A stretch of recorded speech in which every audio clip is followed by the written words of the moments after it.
Et salutations à tous les amis, c'est Tarlcaster de nouveau. Cette fois, je voudrais vous donner un aperçu général de comment fonctionne le jeu de combat Gundam Card Game. Il ne faut pas oublier qu'on est toujours sur une version bêta pour l'instant. Certaines choses peuvent être amenées à changer. Moi, je me suis renseigné aussi un maximum, j'ai regardé les règles, j'ai lu les manuels un petit peu autant que je le pouvais. Il est possible que je fasse des petites erreurs, pardonnez-moi pour la notification. Il est possible que je fasse des petites erreurs encore en vous donnant des informations, mais normalement je suis à peu près sûr de ce que je vais vous dire. Et ici je veux faire une vidéo relativement courte pour vous expliquer un peu comment tourne le jeu. Je suis pas là pour vous donner tous les détails de chaque étape, etc. En profondeur. Mais je veux surtout que vous ayez une aperçu de la mécanique dans un premier temps. Je le rappelle, hein, on a le temps, ne vous inquiétez pas si vous n'avez pas réussi à avoir de pack bêta, etc. C'est normal, on est en France. J'en profite pour en placer une petite là-dessus d'ailleurs. Faut savoir qu'en France, les TCG aujourd'hui, il y en a énormément. Et il y en a beaucoup qui ne marchent pas uniquement chez nous, dans notre continent, enfin dans notre petit hexagone, parce que autour de notre hexagone, ça marche sans problème. J'entends très souvent des gens demander des versions françaises du jeu pour pouvoir s'y mettre. Je comprends bien sûr la difficulté de lire des cartes en anglais, surtout si on n'a aucune notion. Il faut savoir que moi j'ai deux amis avec qui je joue souvent, qui n'étaient pas capables de dire bonjour en anglais il y a 1 an et demi, et pourtant on a joué pendant très longtemps à My Hero Academia Card Game. Comme vous le voyez, j'ai des sleeves de ça pour l'instant parce que j'ai pas encore pu acheter des sursleeves pour Gundam. Mais voilà, enfin, n'importe qui, avec un tout petit peu d'effort, les mots en anglais sur les cartes, c'est honnêtement pas très compliqué à apprendre. Et en plus, ça vous permet de vous perfectionner justement dans votre anglais, d'avoir un peu plus de compréhension si vous êtes complètement nul. Il suffit d'avoir quelqu'un qui sait déjà jouer avec des cartes anglaises en face, et ça va aller, quoi. Et puis un petit peu de Google Trad de temps en temps, alors c'est fastidieux, etc. Mais c'est à ce prix-là qu'on aura des traductions par Bandai du jeu en français. Il faut regarder ce qui se passe pour One Piece. Le jeu est sorti il y a, je ne sais plus, 1 an et demi maintenant. Et là, Bandai est en train de nous annoncer qu'il va y avoir enfin une VF de One Piece Card Game. Pourquoi ? Parce que la communauté du départ n'a pas fait le boudage habituel qu'on peut voir sur certains jeux. Ah, c'est en anglais, je vais pas y jouer, je préfère jouer à autre chose. Ce qui se passe que chez nous, hein, très sincèrement. Donc voilà, je vous le dis, si ça vous plaît, appelez vos boutiques, demandez-leur, appelez les boutiques même où vous n'allez pas, qui sont pas loin de chez vous. Faites un maximum de buzz auprès des vendeurs, des boutiques françaises, pour qu'ils sachent qu'il y ait du monde qui attend le jeu, et ne vous arrêtez pas, s'il vous plaît, à cette version anglaise. Si vous êtes assez nombreux, il est certain qu'à un moment ou à un autre, Bandai nous fera la joie de traduire le jeu en français. Enfin, ils n'ont rien annoncé là-dessus, mais ça pourrait venir. Il suffit juste d'avoir la communauté nécessaire dès le départ pour que ça leur donne prétexte à le faire. Voilà. Donc, fermons ce point, passons à autre chose. Passons aux choses sérieuses.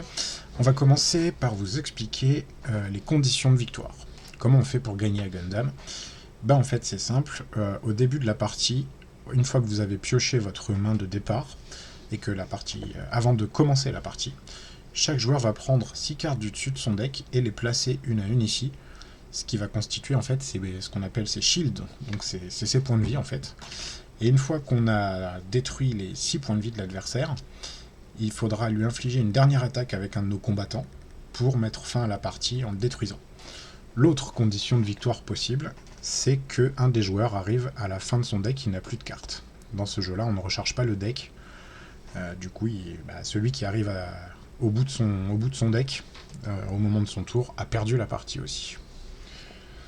Voilà pour les conditions de victoire.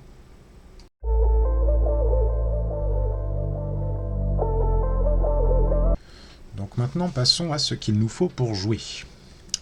Je sais, il vous faut des cartes. Oui, je sais. Mais il vous faut surtout, donc, constituer un deck de 50 cartes. Et vous avez le droit de constituer un deck avec une ou 2 couleurs mélangées.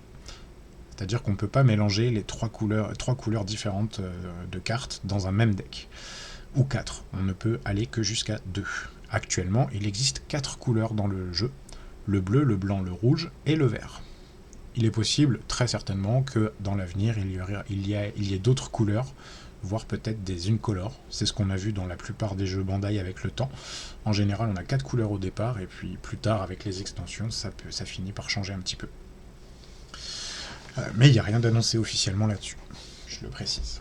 Donc ensuite, un deck de 50 cartes composé des 4 types de cartes qui existent dans le jeu, c'est-à-dire les cartes de pilote, les cartes de commandement, les cartes de base et les cartes d'unité qui sont en fait les Gundam. Je vous expliquerai un peu plus en détail à quoi ressemblent les cartes après. Enfin, quel type de carte fait quoi. Il vous faut un deck de ressources. Donc les decks de ressources, c'est ça, tout simplement. Donc, je vous avais déjà montré dans la première vidéo. Donc c'est un deck de 10 cartes. Pour l'instant, il n'y a rien de spécial dans les énergies, tout le monde a les mêmes. Donc ça sert à rien de le mélanger, hein, c'est 10 fois la même carte. Il vous en faut un par joueur. Donc ça, c'est votre deck d'énergie. Et ensuite, il vous faudra une petite réserve au moins une de chacune de ces cartes, puisque ça, c'est une carte qu'on va placer dans la zone de base au début du jeu. C'est un bouclier qui va protéger vos points de vie, en fait.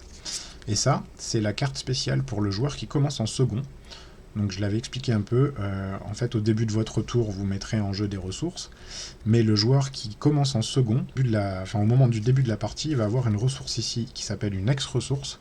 On ne peut avoir que 5 ex-ressources maximum dans sa zone de ressources, et ces ressources en fait ex, une fois que vous les utilisez pour jouer une carte, elles vont disparaître, elles ne feront plus partie du jeu. Voilà pour le nécessaire pour jouer.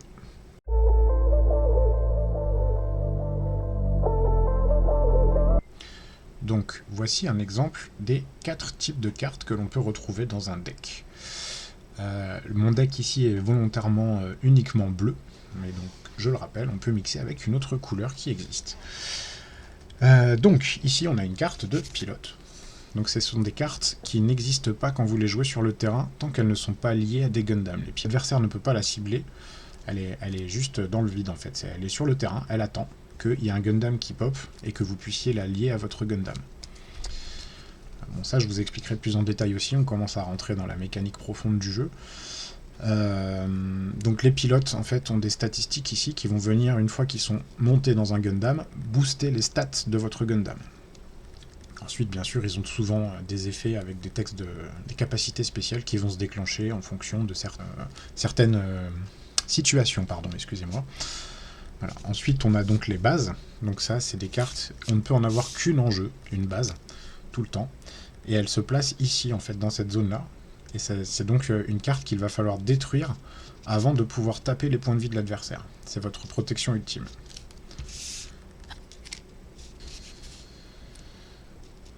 Ensuite, on a les cartes de unité. Donc ça, c'est les cartes principales du jeu, c'est nos combattants. On ne peut en avoir que 6 maximum en jeu sur la zone de combat. Si vous avez 6 Gundam sur le terrain et que vous jouez un 7ème Gundam, vous serez obligé de défausser un de vos Gundam. Donc c'est pas mal, ça limite un peu le board. Personnellement, j'aime bien. Et puis ça semble logique quand même, parce qu'on est dans une simulation de bataille du manga. Et dans la série, pour ceux qui regardent un petit peu, les équipes sont rarement composées d'une armée de Gundam, quoi. 6, c'est déjà beaucoup, même, je dirais. Donc, ils ont des valeurs de combat, avec des points de dommage, etc. Je vous expliquerai aussi ça plus en détail. Et on a ensuite les cartes de commandement. Donc, en fait, c'est des cartes, ça, plutôt... c'est un peu comme, pour ceux qui connaissent, c'est un peu comme des sorts à Magic ou des éphémères. Ils vont pas rester sur le terrain. Par exemple, ici, une fois que je l'aurai joué, je vais piocher 2 cartes, et elle va partir dans ma défausse. Donc voilà pour les 4 types de cartes possibles dans le jeu. Petit aparté, il faut savoir qu'il existe déjà d'ailleurs dans le bloc 1 apparemment, certaines cartes de commandement qui ont aussi des capacités de pilotage. Donc on peut imaginer par exemple une carte de Lacus Clyne où elle a un effet de commandement et en plus un effet où elle peut monter avec Kira dans le strike et lui donner un boost. Voilà.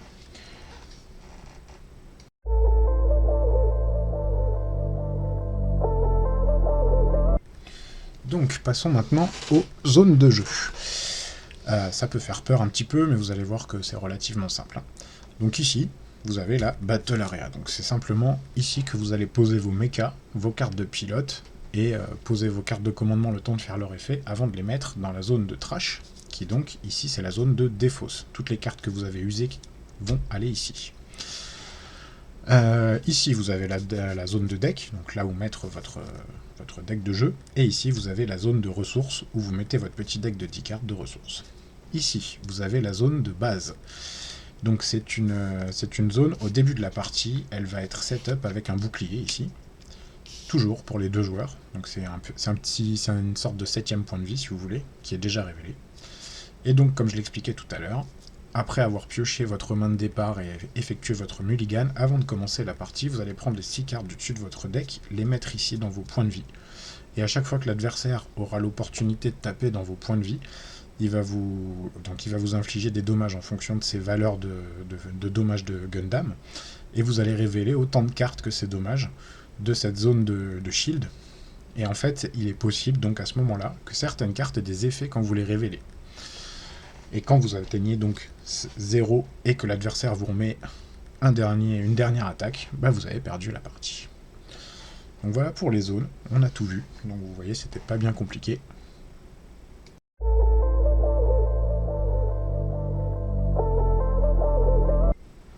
Donc maintenant, je vais vous expliquer comment on joue une carte dans Gundam. Deux conditions. Assez simples, pour toutes les cartes c'est pareil. Ce qu'il vous faut retenir, c'est donc qu'il y a 4 types de cartes différents, et donc certaines restent sur le terrain, d'autres non. Les bases, si vous jouez une base, elle va dans cette zone-là, sachant que vous ne pouvez avoir qu'une seule carte de base en jeu. Les Gundam vont sur votre champ de bataille, sachant qu'il ne peut y avoir que 6 Gundam sur le terrain. Si vous en jouez un 7ème, vous êtes obligé de défausser un de vos Gundam. Et les cartes de pilote vont également sur le terrain. Elles restent dans le vide, mais elles vont pouvoir avoir la capacité de se lier à vos Gundam. Et ensuite, les cartes de commandement sont souvent des cartes qu'on va jouer et qui vont aller dans la trash directement. C'est tout ce qu'il faut retenir. Ça peut paraître compliqué, mais c'est très très simple et intuitif. Ensuite, pour jouer votre carte, il y a 2 choses à vérifier. À chaque tour, vous allez mettre en jeu une ressource. Ces ressources vont vous permettre de payer le coût de vos cartes. Donc le coût est indiqué ici, cost. Donc Amuro par exemple ici coûte 1 énergie. Ensuite, il y a un level. Level 4. Ça, c'est la condition pour pouvoir jouer votre carte. C'est-à-dire que tant que vous n'avez pas 4 énergies en jeu, vous n'avez pas le droit de jouer cette carte. Même si vous avez l'énergie nécessaire pour la payer. Il vous faut absolument avoir 4 ressources dans votre zone de ressources pour pouvoir jouer la carte avec un level 4. Donc c'est intéressant, et en même temps, j'en profite pour le dire, c'est aussi très intuitif pour le deck building, parce que le ratio de level va être important en fait. Il va vous falloir quand même, dans la plupart des decks par exemple, je pense un minimum de 10 à 15 cartes avec un level à level 1. Parce que sinon ça veut dire que pendant les premiers tours, vous n'allez rien pouvoir jouer.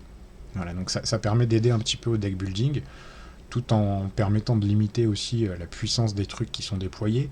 C'est un système sympa. Moi j'aime beaucoup, en tout cas j'ai beaucoup apprécié la petite séance de deck building que je me suis fait pour arriver à vous faire ces vidéos. Donc voilà. Ensuite, donc, petite explication par rapport aux pilotes et aux Gundam. Comment ça se passe ? Donc un Gundam, quand vous le jouez sur le terrain, le tour où il arrive, il n'a pas le droit d'attaquer l'adversaire. Il a ce qu'on appelle couramment dans les jeux de cartes le mal d'invocation, c'est-à-dire le tour où il est joué, il peut rien faire. Mais grâce à la capacité Link qui existe sur les Gundam, vous aurez la possibilité de lier un pilote que vous avez sur le terrain ou dans votre main que vous avez joué juste à l'instant à votre Gundam. Par exemple ici Amuro Ray. Donc admettons que j'ai joué le RX78 à ce tour-là. Donc ça m'a coûté 3 énergies.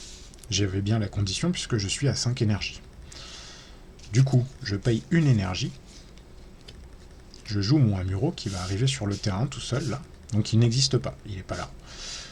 Et du coup, je vais décider, ah, ça tombe bien, il y a Amuro Ray sur la carte du Gundam RX78 indiquée, et je joue une carte d'Amuro Ray en pilote. Du coup, je vais pouvoir le linker à mon Gundam RX78. Ça va potentiellement déclencher des effets en fonction de votre texte.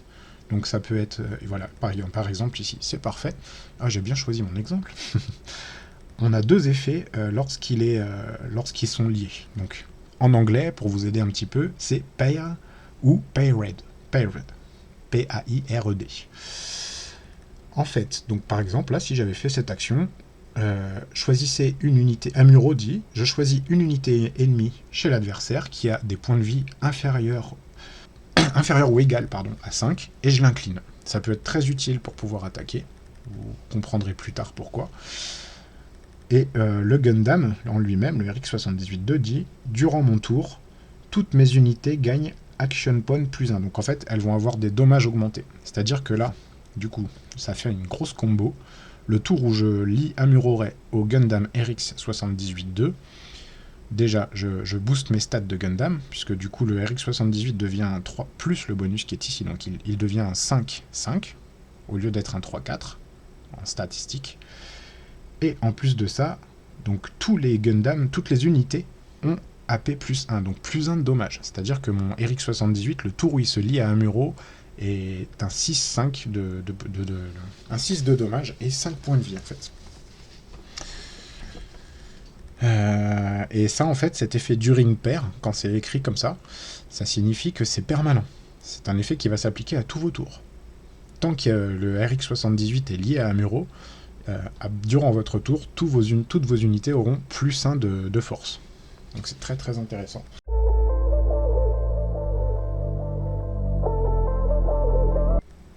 Donc maintenant je vais vous montrer un peu rapidement l'anatomie d'un tour. Donc à chaque tour de joueur, on va avoir ces 5 étapes qui vont venir réguler le jeu. Donc on a la start phase, c'est la phase où en fait on va redresser toutes les cartes qu'on a utilisées pendant notre tour, et pendant le tour de l'adversaire du coup. Une fois qu'on a redressé toutes nos cartes, donc que ce soit nos ressources, nos Gundam, etc., on va piocher une carte. Et ensuite, on a la phase de ressources, donc on va piocher une carte de notre deck de ressources s'il n'est pas vide, et on va poser cette ressource en jeu, automatiquement. Donc, je le rappelle, tour 1, une énergie, une ressource, tour 2, 2 ressources, tour 3, 3 ressources, etc. À l'exception du joueur qui commence en deuxième, qui du coup a le droit à une petite ressource X bonus, qui elle va disparaître une fois qu'elle aura été utilisée. Ensuite, une fois qu'on a fini la phase des ressources, on passe à la phase principale du joueur. Donc c'est là où il va avoir le droit de jouer des cartes, déployer des unités, des bases, lier ses pilotes, effectuer des effets où il y a écrit main principal, en fait, commande activation. Donc c'est uniquement pendant votre tour. Attention, quand il y a écrit main sur votre carte, ces capacités ne sont déclenchables que quand c'est votre tour, pas pendant le tour adverse. C'est exactement la même chose pour les abilities et d'ailleurs les capacités. Donc Active Act Main, c'est pareil, c'est activation principale. Donc quand c'est écrit comme ça chez Bandai, ça veut dire que ce n'est pas non plus pendant le combat. Sinon c'est marqué Activation Battle ou les deux. Donc là, Activation Main, ça veut dire que on n'est pas dans un combat, on est dans mon tour de jeu. Je vais, au lieu de payer un coup de carte, par exemple, je vais activer cette capacité. Puis ensuite, on va avoir, donc pendant ce tour, à tout moment, on peut déclarer, avec un de nos Gundam, on peut déclarer une attaque. Quand on déclare une attaque, on a deux possibilités. Je la mets de l'autre côté. Soit on cible un des Gundam qui est sur le terrain de l'adversaire, soit on cible ses points de vie. Et dans ces cas-là, si on cible ses points de vie, on doit d'abord vérifier s'il a une base, on va automatiquement taper la base avant de taper dans ses points de vie. Donc en fait, ce qu'il y a d'intéressant dans ce jeu par rapport aux autres Bandai, c'est ça, c'est qu'on a toujours un espèce de point de vie ici. Si on arrive à piocher la carte qui va, on a quand même une certaine capacité de résilience qui tactiquement, c'est très très intéressant. Voilà l'idée.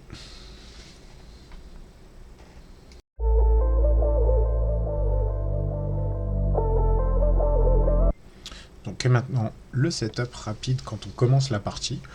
Donc la première chose à faire, ça va être de mélanger notre deck de 50 cartes, et quand il y aura des cartes de ressources un peu spécifiques, mélanger notre deck de ressources. Ensuite, une fois qu'on a fait ça, on va tirer au hasard, donc avec un dé ou pierre, papier, ciseaux, comme vous le souhaitez, qui est le premier joueur. Et ensuite, on va piocher 5 cartes du dessus de notre deck. Donc là, par exemple, 1, 3, 4, 5. Si cette main ne me plaît pas, j'ai le droit à un seul et unique mulligan par joueur dans le jeu.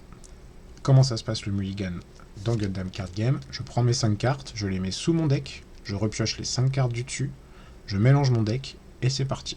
On n'a pas le choix, c'est un mulligan seulement. Une fois qu'on a fait tout ça, on va placer les boucliers de base dont chaque joueur dispose dans la zone de shield area. Donc au début, on a tous un point de vie il faudra taper avec 3 de force pour pouvoir détruire la X-Base. Enfin, il faudra lui infliger 3 points de dommage en tout, puisque je le rappelle, dans Gundam, les dégâts restent d'un tour à l'autre. C'est pour ça que vous avez 6 petits dés dans la boîte. C'est pour garder une trace des dommages qu'ont reçus vos cartes. Et ensuite, après tout ça, donc j'ai pioché ma main de 5, 2, 3, 4, 5. Je vais prendre donc les cartes du dessus du deck et je vais les mettre ici, dans la zone de shield, ou plus simplement, comme je l'ai dit tout le long de la vidéo, les points de vie. Tac. Voilà, je les mets. Et en fait, comme vous le voyez, on n'a pas le droit, on ne sait pas ce que c'est nous non plus. C'est la surprise pour tout le monde. Il peut y avoir des cartes très très fortes qui vont avoir des effets au moment où l'adversaire va les taper et qu'on va les révéler. Elles vont déclencher des effets qui vont parfois être dramatiques pour l'adversaire qui vient de taper dedans. C'est ça qui est sympathique. Je pense qu'on va s'arrêter là. Je pense que vous faire une explication sur les combats mérite une petite vidéo à part, parce que j'ai peur que celle-ci ait déjà dépassé le temps que je pensais pour vous donner un aperçu. Voilà. Du coup, merci à tous encore une fois d'avoir regardé. Merci à tous ceux qui se sont déjà abonnés à ma chaîne. Un grand merci, ça fait très très plaisir. Je suis vraiment content qu'il y ait déjà un peu d'engouement pour certains. J'espère que la chaîne se pérennisera, que je pourrai faire bien sûr d'autres contenus sur le jeu de cartes, mais sur Gundam aussi, j'ai déjà des choses de prévues. Et je tenais à redire encore une fois, franchement, n'hésitez pas, surtout, s'il vous plaît, faites-moi plaisir. Appelez les boutiques autour de vous, parlez du jeu autour de vous, partagez les vidéos, mettez un petit like aussi. Enfin, faites le maximum de petites choses que vous pouvez faire de votre côté pour le jeu. Ne vous arrêtez pas à sa version anglaise. Il mérite franchement, je pense. Il est très beau en plus. Et faites du buzz auprès des boutiques, c'est le plus important pour que ça marche. Parlez-en, dites-leur que vous en voulez, dites-leur que vous avez la rage de ne pas réussir à avoir eu des packs bêta parce que c'était trop limité en France, parce qu'il n'y avait pas eu assez de demandes au bon moment. N'oubliez pas tout ça, c'est le plus important pour notre jeu. N'hésitez pas à venir sur les Discord qui sont dans les liens de mes vidéos pour venir en parler dans les sections TCG. Je serai toujours là et ce sera un plaisir de vous accueillir et de discuter avec vous. Et puis surtout, prenez soin de vous. La bise à tous et à très bientôt pour la suite.